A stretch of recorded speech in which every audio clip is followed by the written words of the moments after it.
Pensamiento del día, domingo 9 de marzo. Sostener a los débiles.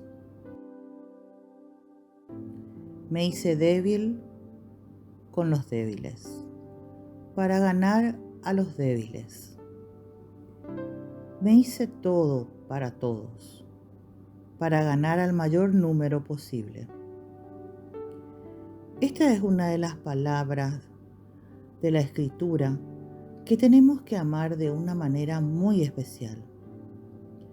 En efecto, nos recuerda el método de quien desea contribuir a la realización de la oración de Jesús al Padre, que todos sean uno, es decir, hacerse uno con cada prójimo. Sí, este es el camino, porque es el mismo que fue recorrido por Dios para manifestarnos su amor. Él se hizo hombre como nosotros, y para ponerse al mismo nivel de todos, hombre crucificado y abandonado. Realmente se hizo débil con los débiles. Kiara Lubich, El arte de amar, editorial Ciudad Nueva.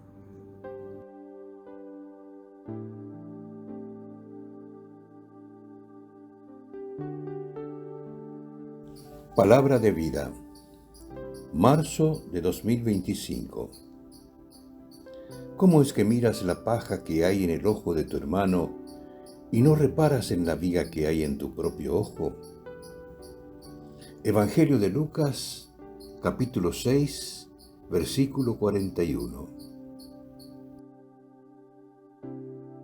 El pensamiento del día es un material de difusión que realizamos personas de buena voluntad que contribuimos con nuestro servicio a lograrlo.